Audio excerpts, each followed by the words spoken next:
When I was 18 years old, I was growing up in DeWitt, Michigan. I was a senior in high school. It was getting to be about springtime. And my mom was always a registered nurse. She worked at Sparrow Hospital in Lansing, Michigan, just east of the Capitol, about a mile on the left-hand side. So there's the Capitol there in Lansing, Michigan, Sparrow Hospital. My mom was an operating room nurse.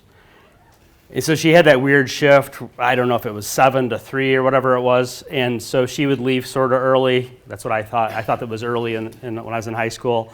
She knew I'd get up around 6 o'clock or so, and something like that, 6 or 6:30, she'd already be at work. So a couple days before the part that I'm going to tell you, so this is on a Monday that we're going to come back to, there was a Friday where my grandmother, my mom's mom, she lived about 15 minutes away from us in Delta Township in Lansing. And my grandmother was 65 years old, and she was born back in 1924. So she was 65 years old. My mom was about 40 or so, and then I was 18.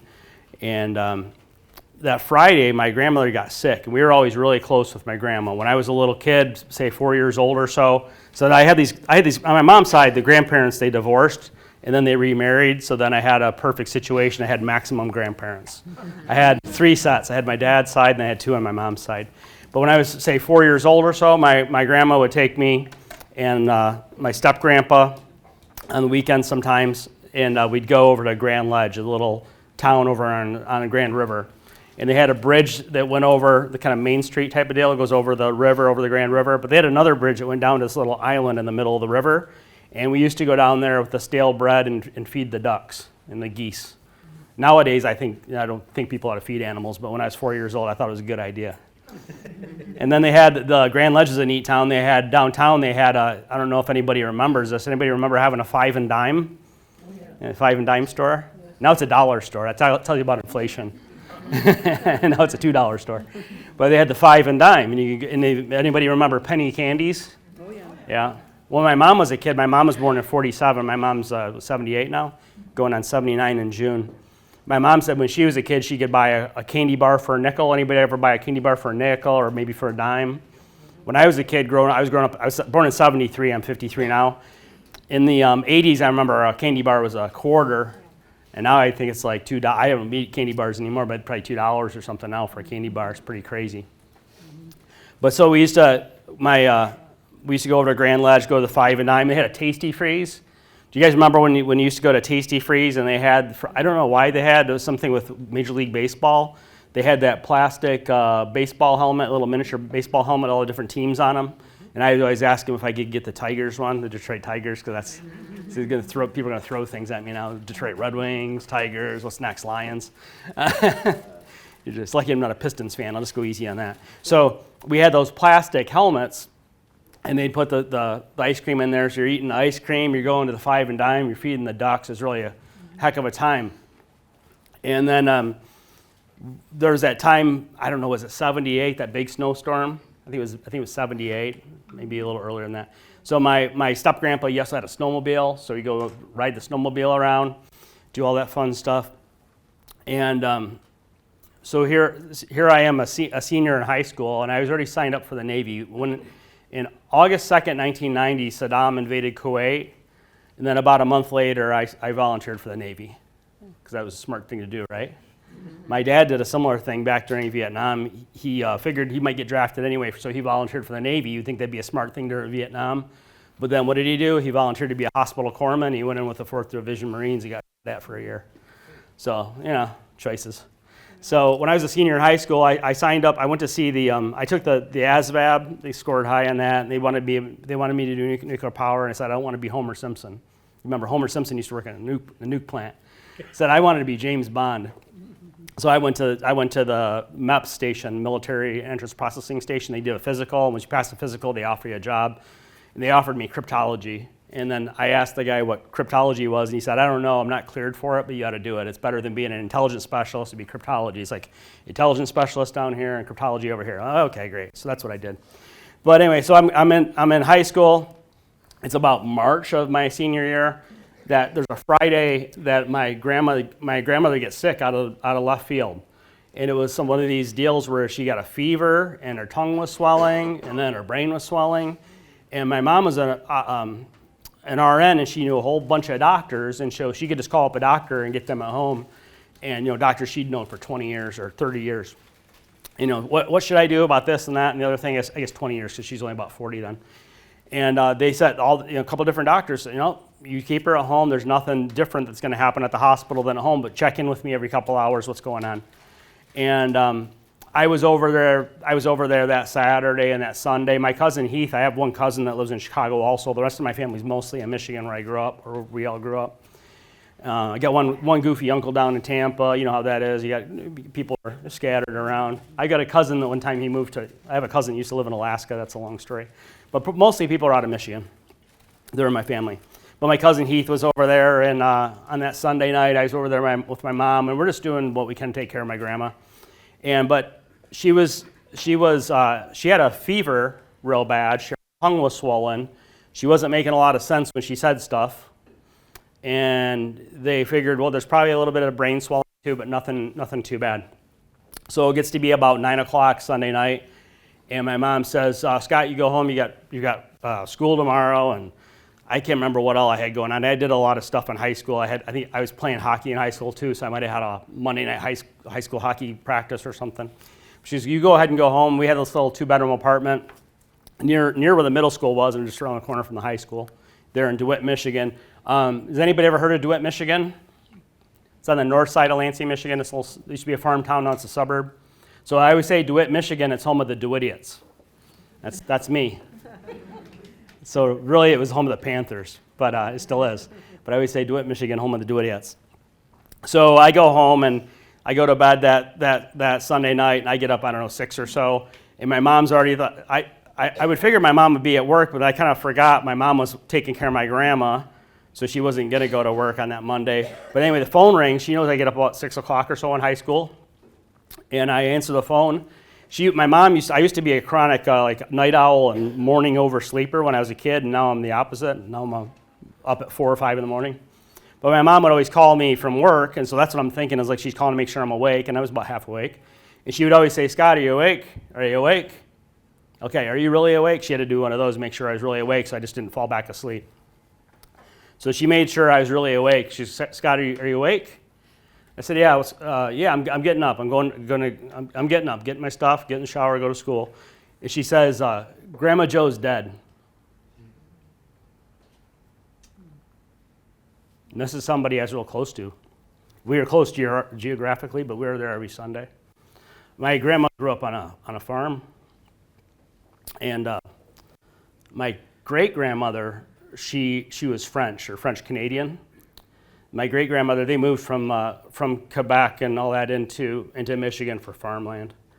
And my great-grandmother was French, and my great-grandfather was German, and neither one of them would speak those languages at home because they didn't want my grandma to learn those languages. They wanted her to only speak English.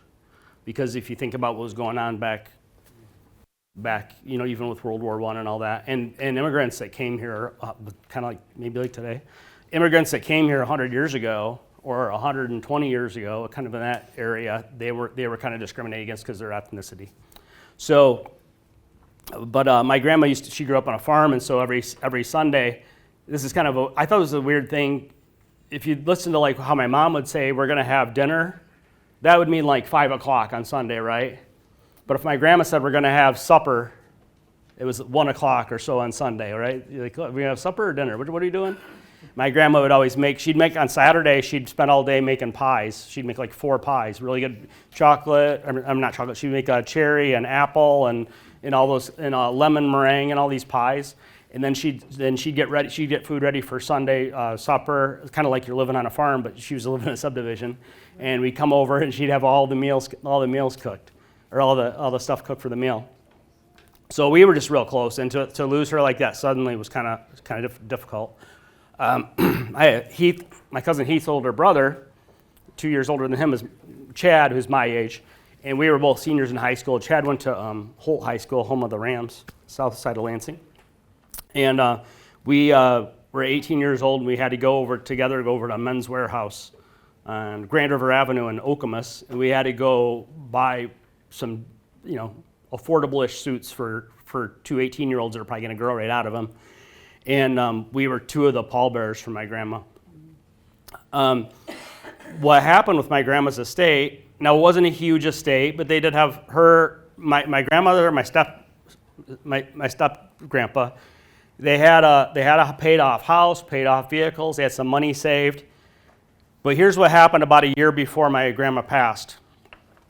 My step grandpa, his name was Larry. He worked at, there used to be auto plants, in this country. So in Lansing, they had this big GM town, and what started in Lansing was Oldsmobile, and then they turned into the Buick Oldsmobile Cadillac group, got to be part of GM, and people would say they worked at BOC, Buick Oldsmobile Cadillac, and all that. Well, Larry worked for a company, Canteen, that does like the food service for all those factories. There used to be 5 big factories, and he ran Canteen for one big factory. And then Larry got the idea that he wanted to get in cahoots with one of the ladies at the plant. And then what used to be a thing with auto workers, especially in the 80s, used to be, it's a very monotonous job, and there used to be a lot of alcoholism and drug use and things. Well, the lady he decided to get in cahoots with at work, she happened to like cocaine. And then all of a sudden, next thing you know, Larry likes cocaine. And so when you're on cocaine, you don't act right. It sounds weird to tell 75 of your closest friends that your step-grandpa got into cocaine with the lady at work and all this stuff. So there was a time where my grandma kicks them out, so now they're separated, and then it's 1 year later that she passes away. And the estate wasn't really set up right. She was only 65, she thought, and he was a couple years younger, and they just thought, well, we're not dying tomorrow, but we don't always know. This is not the we're dying tomorrow workshop, okay? It's just you don't ever, I'm just saying you don't know. You don't know. So they were already separated but not divorced, so everything's still kind of their property together. They didn't have a will. Neither one of them had a will. They didn't have a will. They didn't have a trust. And then so what happens is Larry's in the middle of a cocaine addiction, and he's got the lady from work. And this whole estate, if you don't have a trust, the estate has to go through probate. So the estate has to go through probate. So then Larry shows up with his attorney and his girlfriend. And then my mom and her 3 younger siblings show up with their attorney. And Larry says, my mom's name is Pat. Larry says, Pat killed Joe. And that's the allegation, is that my mom killed my grandmother. Actually, my mom was the person caring for my grandmother. So after all that, that's the kind of guy he turned out to be. Well, I guess with that addiction and all that going on. Thankfully, it was in Ingham County, Michigan. Thankfully, the probate judge just said, what we're going to do is we're going to cut it down the middle. You're going to have your half, and the kids are going to have their half. But it took some months, and it took some tears, and it took some money. Probate's not free. In Cook County right now, probate's taken about 14 months. On the low end, probate is costing folks who pass away. And I'm not an attorney. We're not selling trusts. Nothing sold tonight, okay? I'm just going to teach you about this estate planning stuff. If she passed without a trust, so now it's going to go through a probate process, and there's a separation, just a big mess. And it can take months. In Cook County, a probate takes about 14 months right now, and then on the low end, it's about $5,000. If you're wealthier, it's thousands of dollars more than that. So I want to show you a couple things that are in your folder. We've seen every kind of mess there is what I'm getting at the office as well. Is if we don't have our stuff together, then we're leaving things up to the probate court. I had a couple questions, or I had a couple of you submitted a couple items you wanted to make sure we cover tonight. Is Chuck Friedrich here? Oh, right in the front row. Must be in the front row. It's what was that comedian? Who was that guy? Rodney Dangerfield? Must be in the front row. I'm going back to Bob Uecker? Oh, it's Bob Uecker? Oh, man. It was a long time ago. So, Chuck, you had some questions. You had some personal stuff I don't want to read. Yeah. Well, you did have something I think that's not too personal. Your kids are educated and they're doing well. And you had a question about. Basically, I'm on my own. I'm by myself. I'm divorced almost 20 years. 73. Anyway, I've got some heart issues. Talk as loud as you could, please. But I had kind of a scare. Little health scare with the heart. Yeah. I'm just repeating for the back of the room. I caught something, and Yeah. I decided, well, I need to. I don't have a power of attorney for health, Right. or, but I have arranged. I bought a plot. Okay. And a funeral. I have that all prepaid. Okay. I'm in the process of updating or getting a will, and there's. You had one question. I didn't want to get too deep into the personal stuff. Yeah. But something that you said that was interesting. And some folks your kids live a long ways away, and you might not have your spouse around anymore. And so some folks ask us, how do we set up kind of like a well-being? Yes. So people make sure it's like, are we still here today and that kind of thing. Yeah, that was one of the things. A well-being check. You could fall asleep in a chair and never wake up. Yeah, well, that's the best way we could do it. Yeah. So I don't know if there's a service.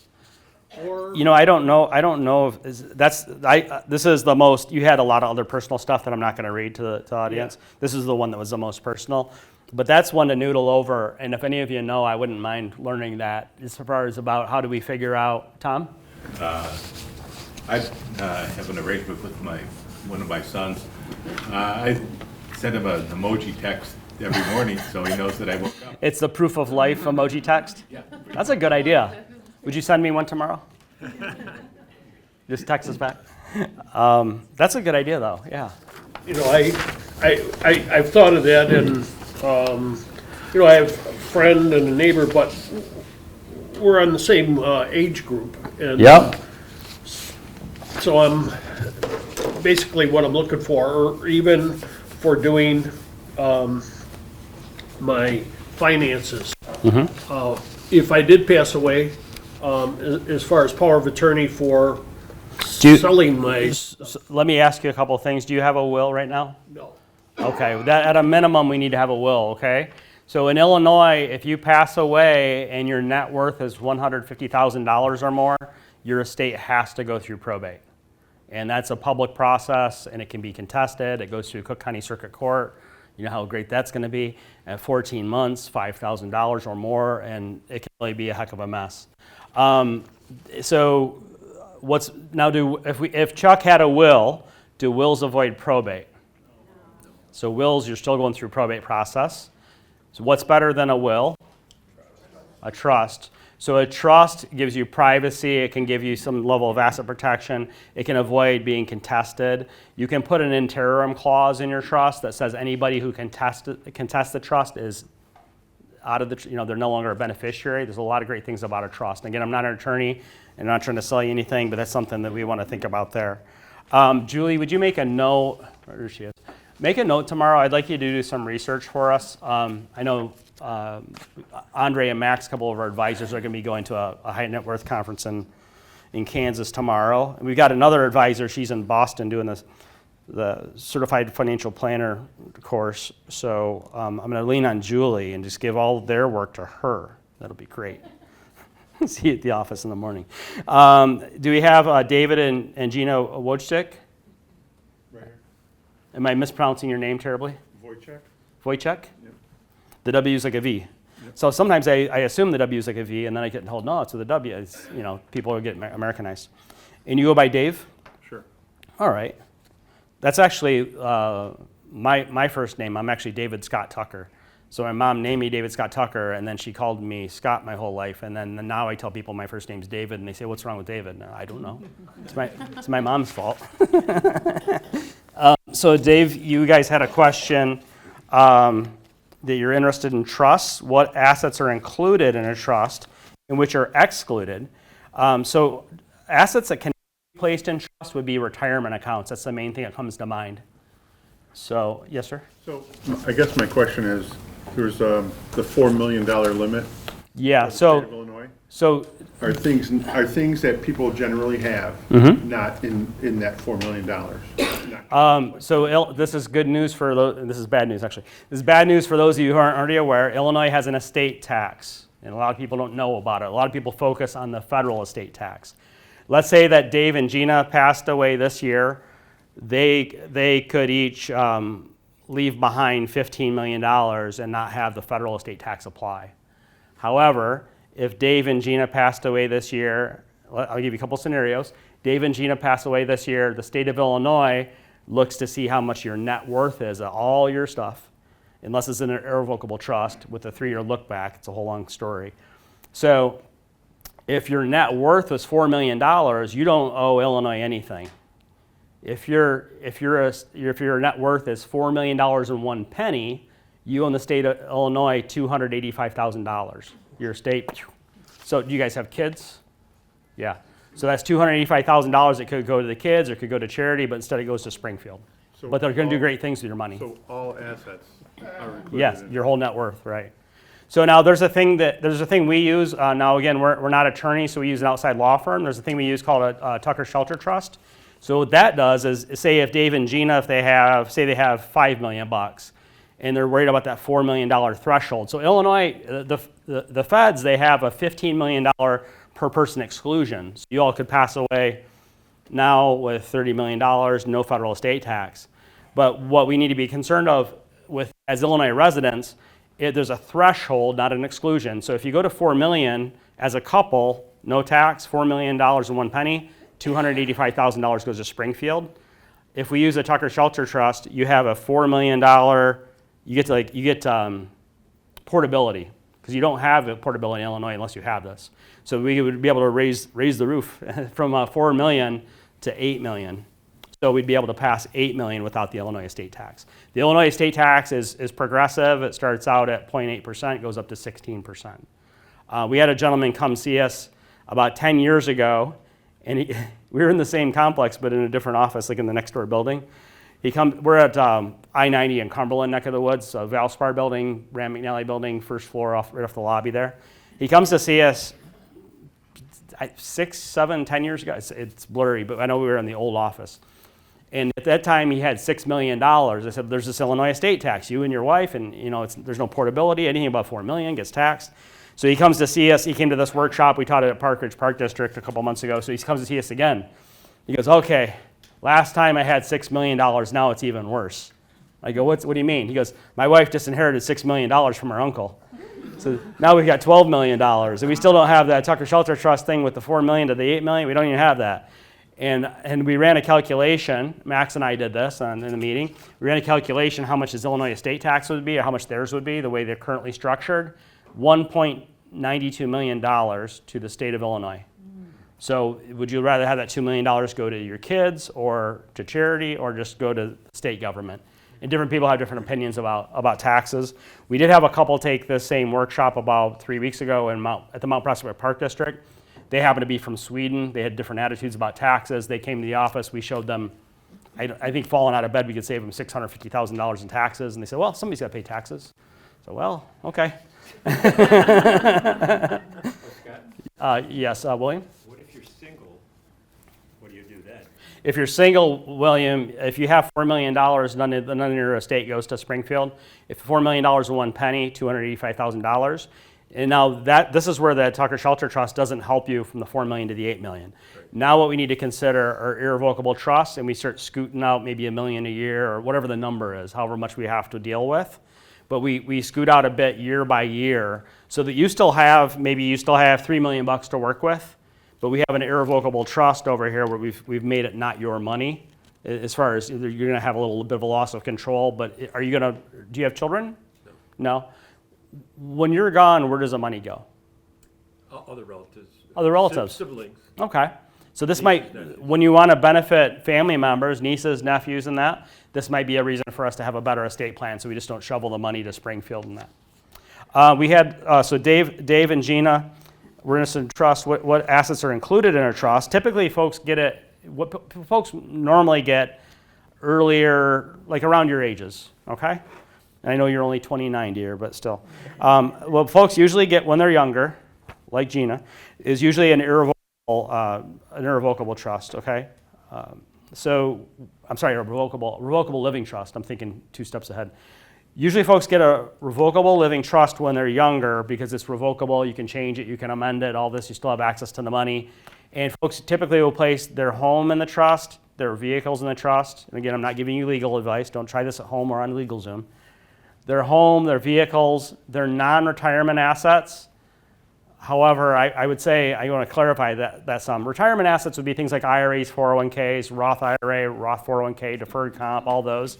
Those cannot be placed in trust. So all your retirement accounts are already kind of shielded from creditors anyway.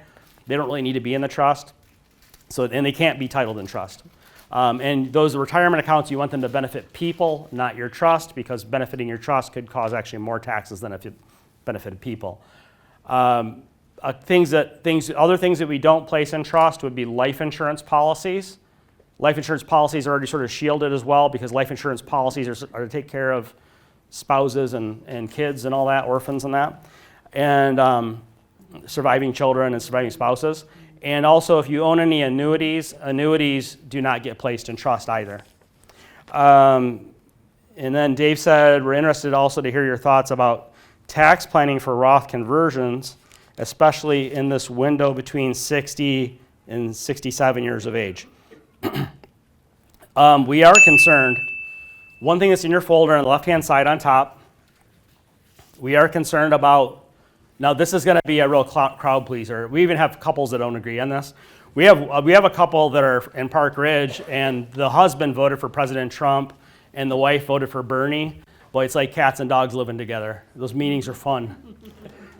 So my mom actually, my own mom voted for Bernie, and she drives a hybrid, and she does not like President Trump. So we had this, people kept asking us about the One Big Beautiful Bill Act. This was signed into law by President Trump last 4th of July. And so people asked us a bunch about it, so we put together a handout about it. I was talking, my mom still lives in Lansing, Michigan. I was talking to her on the phone about it, about this one day. And I said, well, you know, Mom, there's some changes from the One Big Beautiful Bill Act, because she had asked me about it.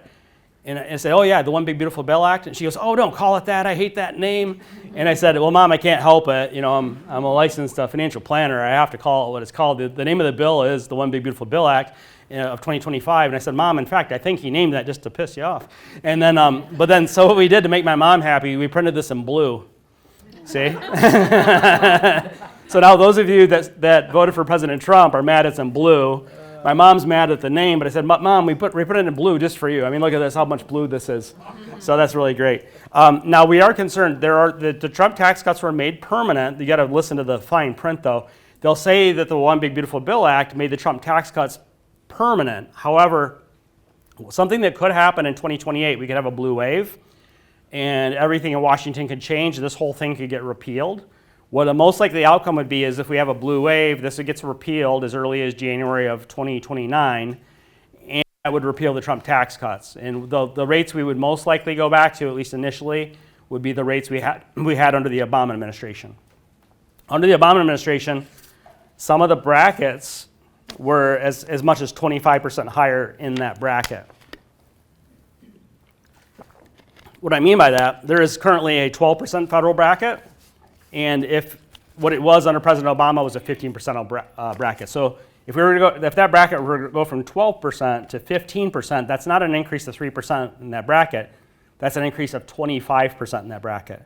If you go from 12% to 15%, that's an increase of 25% in that bracket. Now, why that's important, even if you're already retired or you're going to be retired by the time that might happen, if it does happen, we don't have a crystal ball, is important because those federal tax brackets are assessed on all of your tax-deferred retirement accounts, your traditional IRA, 401k, 403b, deferred comp, TSP, SEP, simple KEO, your monthly pensions, and also as much as up to 85% of your Social Security. So Dave's question about Roth conversions is important because we might consider, and again, don't try this at home, not specific advice, your mileage may vary. We need to run some projections and see what might be the right pace to consider Roth conversions. We need to also consider some other maneuvers, like a Section 7702. There's different wrinkles in the tax code that might benefit us. It's going to be different for everybody, too. And then a lot of folks will say, maybe in this window between 60 and 67 that we're talking about with Dave and Gina. Do we do Roth conversions this young? Maybe we still have an earned income.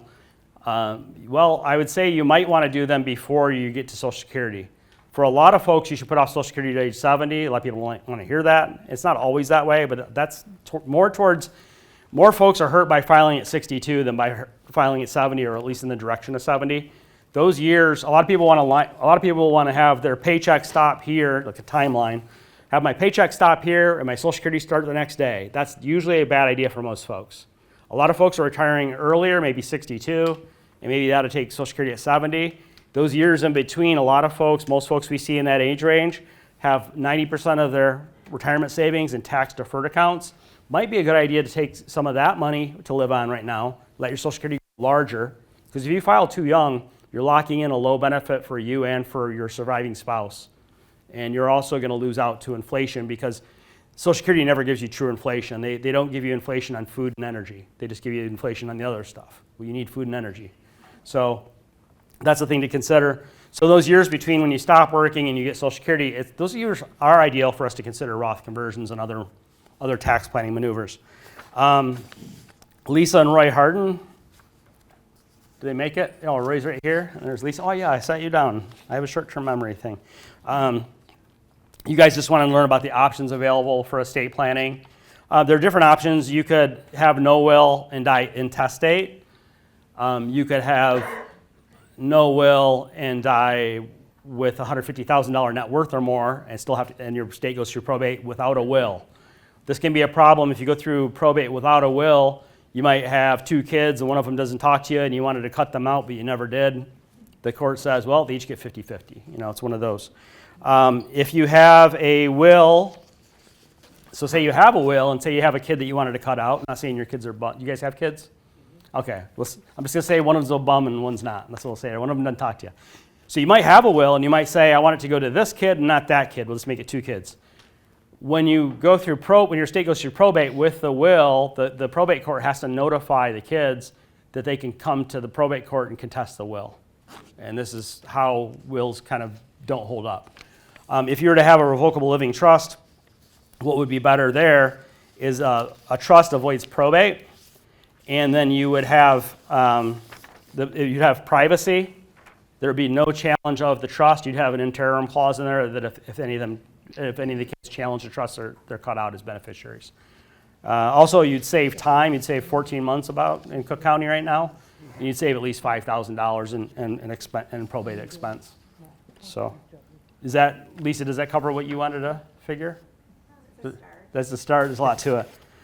Juliet and Jim McNulty. Oh, look, there we are.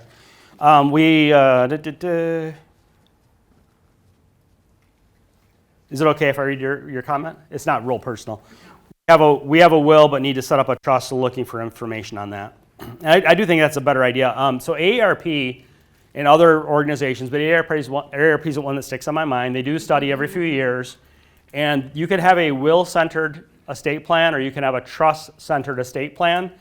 Every time AARP has studied this, they found that a trust-centered estate plan is cheaper over the entirety of your life.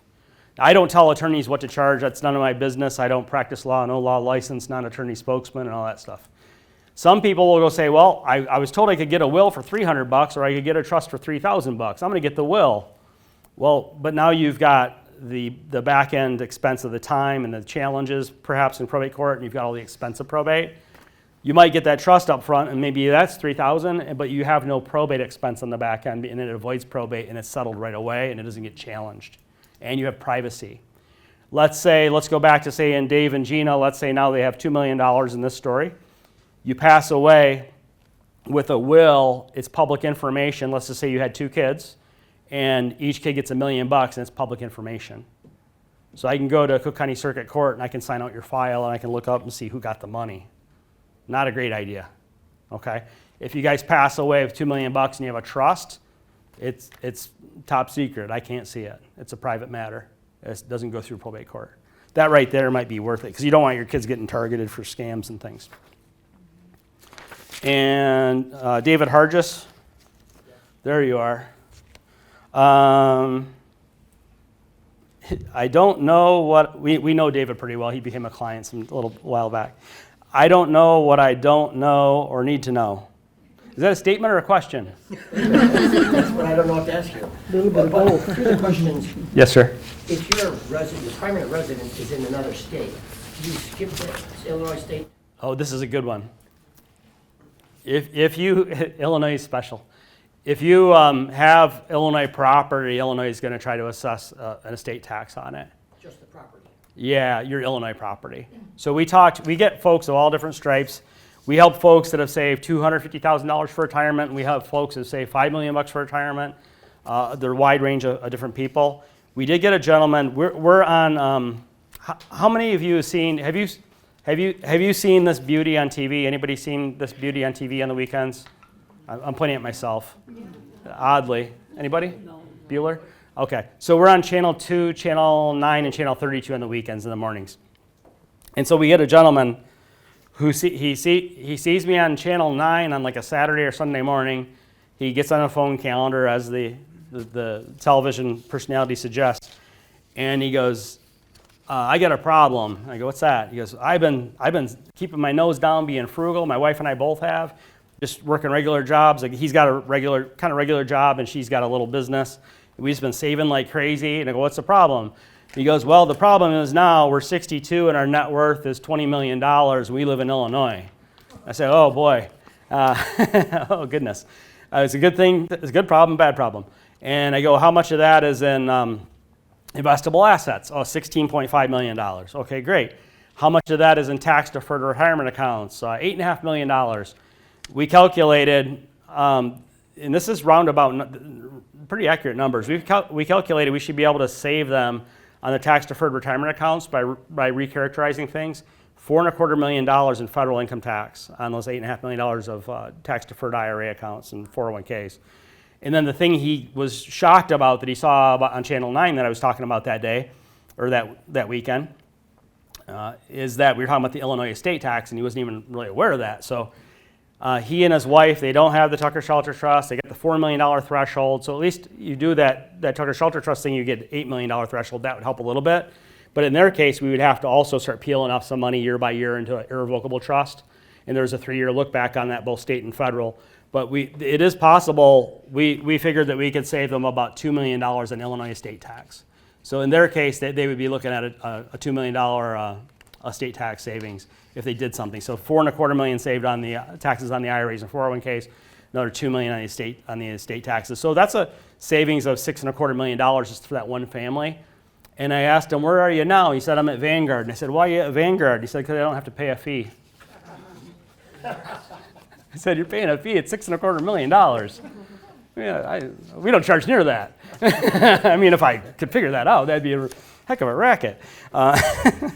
Is it advisable to have a residence out of Illinois? Well, so, yeah, but it's not that easy. They try to glom onto you, just like they do with the state of California. If you try to say that you work in Henderson, Nevada, or you reside in Henderson, Nevada, that's the fancy pants up on the plateau outside of Las Vegas. Or say you try to be in Lake Tahoe on the Nevada side, not the California side. They try to figure out how to get you. You're really in LA or San Francisco a heck of a lot. We had somebody, we taught a workshop like this in Park Ridge, and there was a couple sitting right over here, and she's married to the CPA. So she comes, I'm in the back of the room before the workshop starts. She comes up to me in the back of the room. She goes, excuse me, I'm not even sure we're supposed to be here. It was the same topic. You know, my husband's a CPA, and so we probably get this all figured out already. And they're already sitting down, so I don't know what she got up for. But she goes, tap, tap, tap. I don't know if we should even be here. I'm like, And I go, and then she goes, my husband's a CPA and all stuff. And I said, do you guys have a financial planner? No, my husband does all that too. Okay, good. Yeah. But he's not licensed as a financial planner. He just does the financial planning, but he's licensed as a CPA. And I said, who does your estate planning? She says, well, we already have an estate planning attorney. That's great. I'm glad. Do you guys have a? And I go, do you guys have a will? Yeah, we do. Do you have a trust? No. And I said, please take your seat. I'm sure you're going to learn something in the first few minutes. And I didn't mean to set her up like this. This is what happened the first 10 minutes. We got into this, and I said, how many of you have, well, let's just do it now. How many of you have a will? It's usually like 40% of the room. It's about the same. And then how many of you have a trust? About 25%. So what happens here, we'll just make you, Dave and Gina them, okay? Front row, you get all the pressure. So I say, how many of you have a will? Their hands go up. How many of you have a trust? Their hands do not go up. So I'm already thinking, oh boy. And then I said, how many of you have out-of-state property? Their hands go up. Worse yet, where is everybody moving right now? Yeah, you remember when everybody used to move to Scottsdale? And then they figured out Scottsdale taxes, or Arizona taxes, retirement accounts. So now people are going to Florida because they don't have a state income tax. So they have a condo in Naples, Florida, like everybody you talk to nowadays. Everybody's living in Naples, Florida. I don't know how we fit us all in there. It's kind of a weird deal, like it's all in one place. So let's say it's Dave and Gina, and they have a condo in Naples, Florida, but they have a house here, and they're in Park Ridge, that couple. But say you have a house in Park Ridge, but then you also have a place in Naples, Florida, and say you're a CPA, and you tell your wife, don't worry. By the way, ladies, now we do help same-sex couples. So if you're lady married to lady, married to a man, we help with that too. But we have most of what we get. We help single people too. We help widows and widowers and single people and never marrieds and all kinds of stuff. People with kids, people without kids, people with dogs, people without dogs, people who like cats. It's amazing. But let's say what happens a lot. Let's say that Dave tells Gina, I'm going to make you a CPA. So say Dave's a CPA. Oh, she's a CPA? I'm going to make it better if I do it the way it was at our workshop. So Dave's the CPA, and he says, honey, don't worry, I got this. I'm the CPA, and I do the tax returns, and I also take care of the financial planning, even though I'm not one, but I'm pretty sharp. So you know I'm sharp, right? Okay, right. You be quiet, and just you do what I tell you. It's all going to be okay. And then what about the estate planning attorneys? Well, we go get a estate planning attorney, and you tell your wife, well, we got a will. It's all going to be good, but you don't have a trust. And then you decide, let's buy a condo in Naples, Florida. You guys pass away. Okay, so Illinois family. Also owns property in Florida, has a will but no trust. When they pass away, they leave this mess to their kids. Their kids have to go through probate because there's a will. But how many probates do they have to go through? They go through 2 probates. The kids have to probate the Illinois estate and the Florida estate. And Florida is a peculiar state. They do not allow a non-Floridian to serve as the executor of that will, that probate. Your estate is required to hire a Floridian, a Florida resident, to go to probate court in Florida to probate your estate. It might be, do we have any attorneys here? We usually do. Nobody wants to admit to it. It's a fine profession. Somebody has to do it. It might be a bit of a racket where, hey, all these folks that have, these snowbirds that have property in Florida, when they pass away without a trust, they have to open a Florida probate, and they're not allowed to have an Illinois resident or any non-Floridian be the executor. So what most folks do is hire a Florida attorney, say in the Naples area. The other thing, there's another thought there. Okay, so let's say Dave and Gina, and say they live in Mount Prospect. We'll make Dave the CPA again. They have a trust now, and they live in Mount Prospect. They have a house here, condo in Naples, but now they have a trust. They don't have to go through either probate. The kids are just start cutting checks, selling off stuff. All that stuff that's in your garage you think is so special, and the stuff down in the basement, and it's just they just fire sale it. Natalie and I live in Mount Prospect, over by Golf and Elmhurst, just on the south side of the golf course. How many of you hear the radio show? We have a radio show on Sundays on AM 560. Okay, a lot of folks. So you'll hear me talk about Natalie sometimes on the radio that she likes to decorate for every holiday. Our entire basement's full of decorations.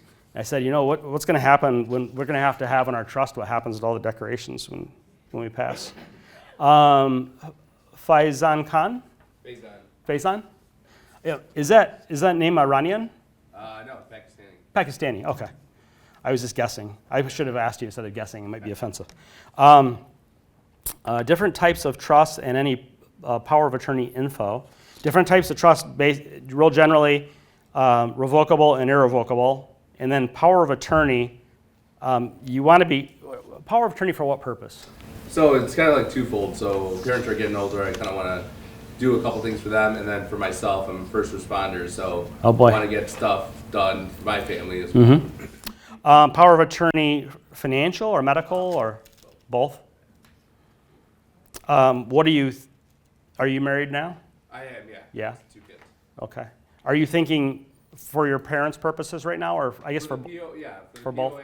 POA, for my parents, and then the trust, kind of getting knowledge for both of us. Yeah. Well, if I were to think about your parents just because they're older first, there's revocable and irrevocable trust. I should mention there are ways to protect your assets from the expenses of long-term care. And so some folks are considering an irrevocable trust, a Medicaid asset protection trust. You have to do this 5 years before you need help from Medicaid. Medicaid will actually pay for some of the fancy pants nursing homes. The fancy pants senior living places, I should say senior living, they're not all just nursing homes. The senior living places, even the fancy ones, will accept money from Medicaid. It just doesn't look cool in their brochure to say so. But if you get your money out of your estate in an irrevocable trust 5 years before you need the care, then Medicaid will step in and pay for the care.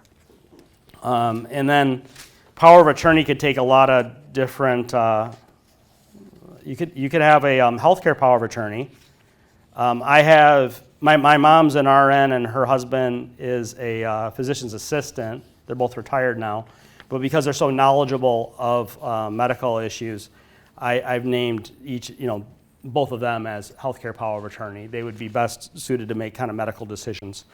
Financial power of attorney, you got to always be careful who you give those to. When I was in the Navy, we had a 19-year-old sailor. He gave his mom a financial power of attorney. Then we went on a 6-month cruise. This is when you could not call home very easily, and there was hardly any email. It was 95. You're out in the middle of the Mediterranean or Persian Gulf. And he came back. His mom had bought a car, signed an apartment lease, filled it with furniture, all on his credit because she had a financial power of attorney. So you got to know your mom pretty well. Your mom's not like that, right? No. Okay, yeah. I wanted to go through a couple of things that are in your folder because we've been kind of bouncing around. I wanted to make this guy really more about you guys than about us, though. And so hopefully we're doing that. On the, I'll just explain something on the right-hand side of your folder real quick, and then I want to show you a couple other things because we have some more educational stuff to show you. It might shock you that we're going to offer everybody a free consultation at our offices. We have a catch and release program. We don't even boot your car. We even have easy parking, no parking ramps at our office. We have a little reserved spot, ground level. You walk right in through the revolving door right into our office. Those of you who hear us on the radio, you get to see our radio studio also. We have a radio studio built in our office space there. When does that air? What's that? When does it air? The show is on AM 560 Sunday mornings from 7 a.m. to 9 a.m. And Amy Jacobson's our co-host. The show's called Retirement Decoded. And let's see, if you ever missed the show or you want to listen to past shows, it's at 560replay.com. They have the shows there too. So if you don't want to get up at 7 in the morning. So this is estate planning and tax strategies here. If you would please in the upper right, write today's date. That helps us out. So you're going to keep everything else except for this sheet. We want to know how we did. But in the upper right there, if you'd please write February 3rd, 2026. February 3rd, 2026. And then you remember how Chuck comes in, but he registered as Charles. So we interrogated everybody, what do your friends call you? And so Chuck said, my friends call me Chuck, not Charles. So write your nickname there, not your Charles name. Right? Now, William, you said that you could buy William or Bill, but you wanted to go back to William. Yeah, more formal? Yeah. More formal okay. as they age. Yeah. We've had people be Bubba or whatever, so whatever your friends call you. So that the first and last name there. We do ask for your age because it's important for different things the IRS does to you or Medicare does to you or Social Security does to you, so your ages are important. A lot of folks don't realize if they retire at age 55, if they don't want to work any longer, they can actually access their 401k and that without paying that 10% penalty. So if that's of interest, we could always walk you through how that works. A lot of folks also don't realize once you turn 59 and a half, even if you're still on the job, at 59 and a half, you have the ability to take the lump sum. Did somebody just turn 59 and a half? Okay. Why are you elbowing him? I saw that. So if you turn 59 and a half, but you're still on the job, you can roll the balance of your 401k, your TSP, all of those can all get rolled over to an IRA that you own and control, not a taxable event in doing that. If it's currently in a Roth 401k, it goes to a Roth IRA, not a taxable event. And what's neat about IRAs and Roth IRAs is they're more flexible. You get broader and potentially better investment choices. You also get rid of the expenses that are kind of hidden. There's some hidden fees on the 401k plans that can be eliminated too. And the same for the deferred comp too. We have folks that say they have deferred comp through like a nationwide. A lot of City of Chicago employees have nationwide deferred comp, and they'll tell us like, well, they don't. There's no fees. And I say, well, where do you have your money? In the fixed account. Okay, 10-year Treasury's paying what? No, I don't know. I'll say max, and it'll say 4.2%, roughly. So you can lend money to the government with a 10-year Treasury and get paid 4.2%. And then that's what Nationwide will do, and that's nothing against Nationwide. That's what Nationwide will do with that money that's in that fixed account. They'll go lend your money to the government, get 4.2%, and then they'll pay you like 2.2%. And they'll say there's no fee. Well, no, there's a 2% fee there, okay?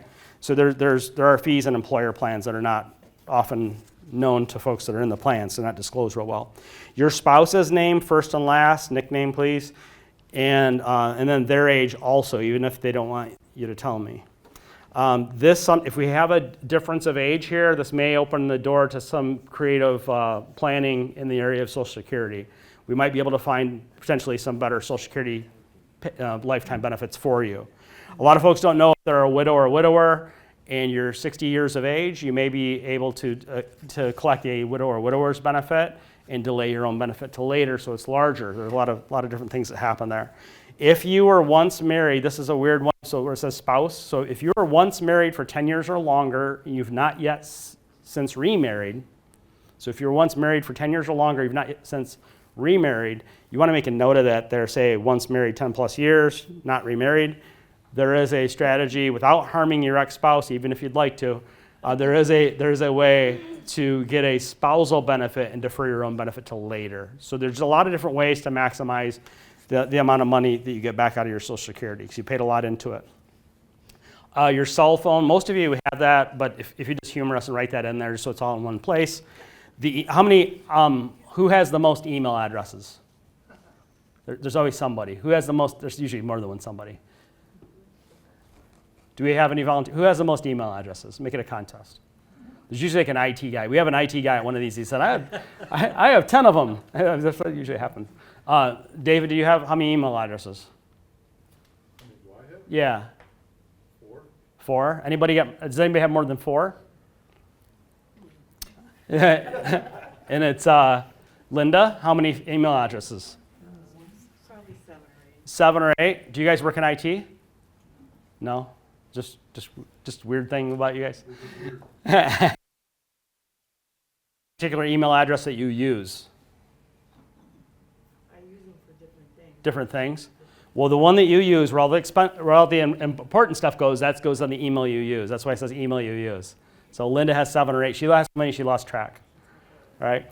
So we're going to send you a weekly email newsletter about different retirement topics, investments, taxes, medical, legacy planning, income, and all that. If you're going to come see us, one of the big questions we get is, Scott, Max, Andre, Saeda, would you sit down with us, make sure that we're going to be okay? And the answer is yes. We do that Tuesdays, Wednesdays, and Thursdays. We do that in the morning and again in the afternoon. And so if you're going to come see us, if you write your street address there, no P.O. boxes. I hope we sometimes have letter carriers get offended to that, but we're going to FedEx you some information tomorrow. So tomorrow at the office, Julie's going to send you a FedEx, so we need a street address to send you FedEx information. This area here, if you'd rate your financial confidence in these areas, investment management, 1 to 10. 10 would be perfect. 1 would be really bad.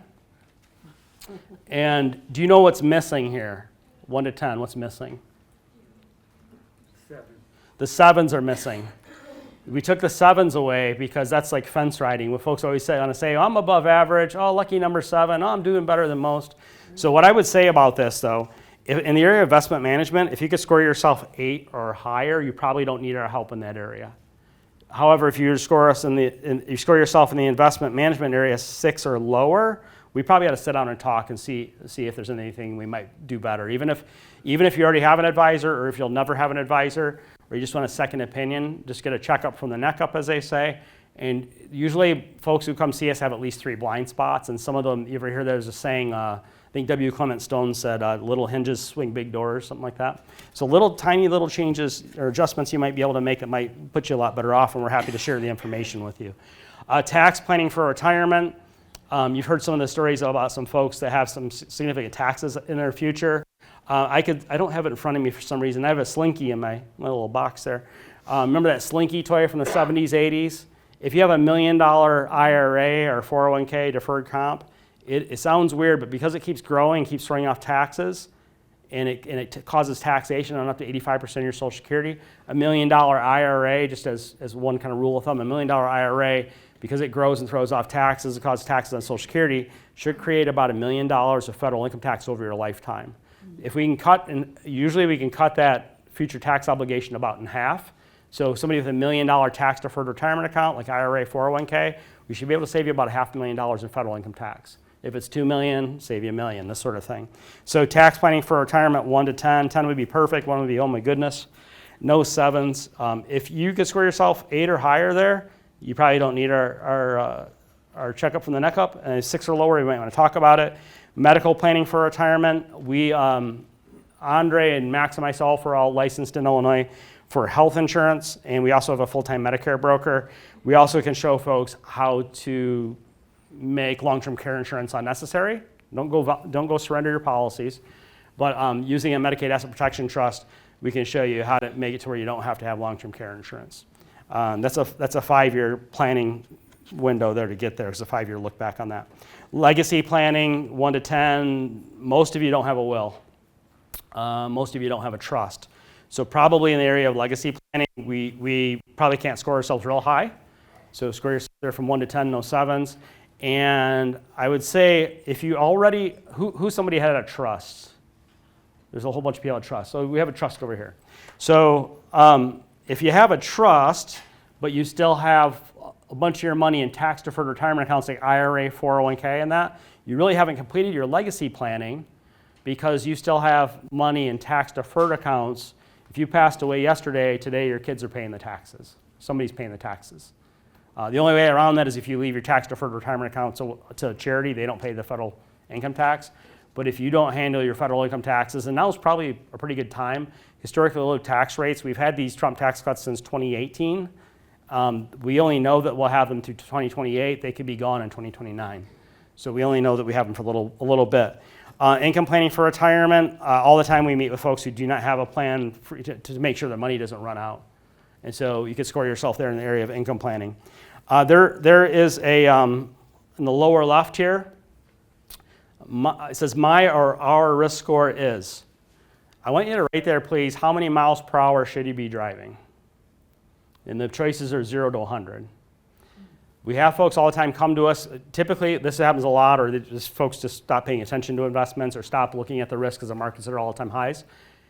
Your 401k, so many of your 401k is driving 85 miles an hour.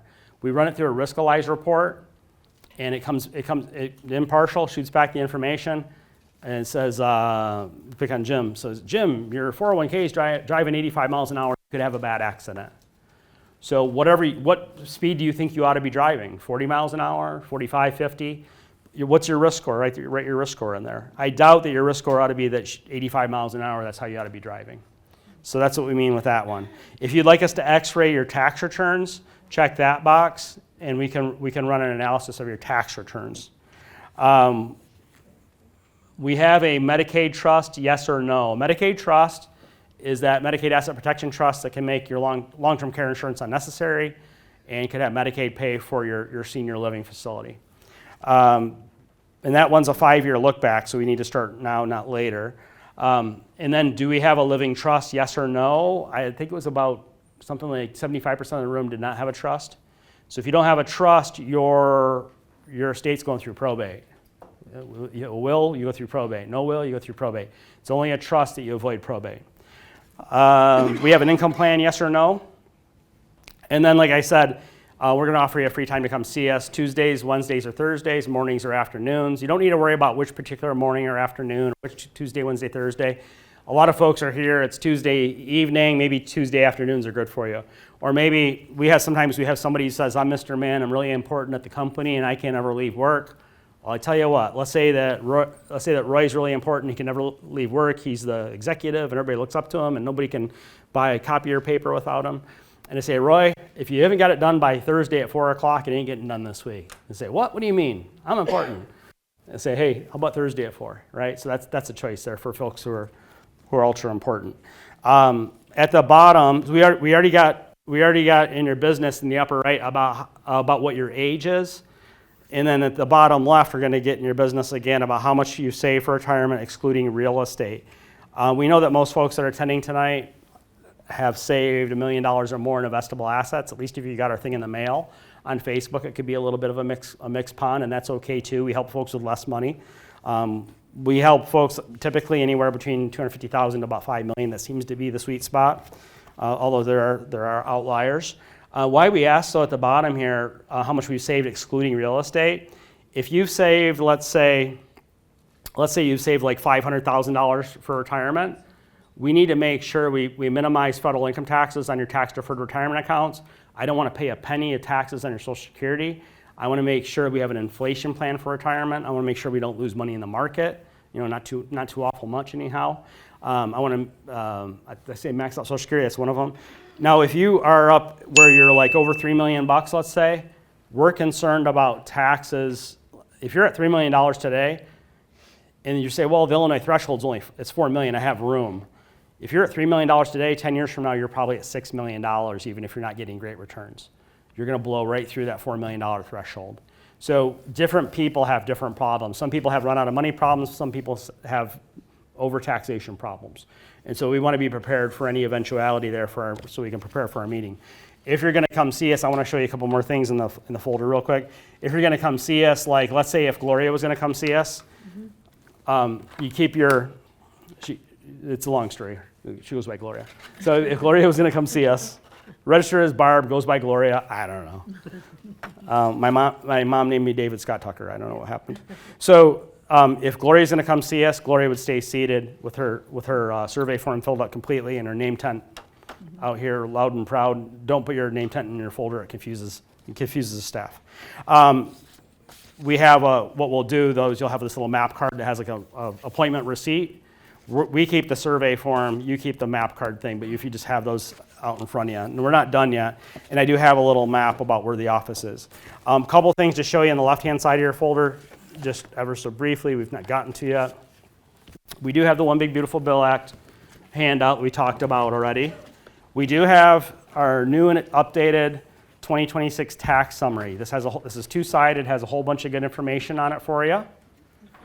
Right behind that, we have the new and updated 2026 Social Security and Medicare guide. We do help folks with Social Security and with their Medicare choices. And after that, we have the federal 1040 for 2025. This is the one that people are filling out now at home on the TurboTax or whatever, or on your typewriter. I don't know how you do it. Maybe some people still using pencil. There's some things on the federal 1040. We can x-ray your tax return for you and tell you what's going on there. There are some things like line 2A to avoid. We want to avoid tax-free interest because that comes from municipal bonds. And as an Illinois resident, to get tax-free municipal bonds, you have to buy Illinois bonds, Cook County bonds, City of Chicago bonds. Probably not great people to lend money to. Also, getting tax-free interest from those municipal bonds can cause taxation on up to 85% of your Social Security, but nobody tells you that. So tax-free municipal bonds are not really tax-free if it causes taxes on your Social Security. Also, line 6A, when it's the right time for you to be on Social Security. There are some folks right now on Social Security that, actually this past year, there's some folks on Social Security, a couple, age 70, filing last year, got over $119,000. Some of them got over $119,000 last year in Social Security retirement. You can pay tax on all of it, or 85% of it, or on none of it. Would you rather pay federal income tax, if you got 119 grand, pay federal income tax on 85% of it, or zero? Zero's a better number from that one, right? So line 6A, or your Social Security benefits, line 6B, that number can be as low as zero if you have the proper tax planning. We have a handout here about sequence of returns risk. This is when the market can work for you or against you. Jane, I don't have a lot of time to go through it, but Jane retired in 2010, and she took out 30 grand a year. The market was good to her. At the end of 10 years, She still had $874,000. She was invested in the US stock market.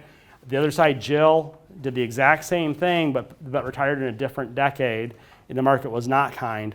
She started with $500,000, took out 30 grand a year to supplement her income. At the end of 10 years, she only has $96,000 left. She's 3 to 4 years from running out of money. So of course we want to dial in the risks, because a lot of folks take way more risk than they think.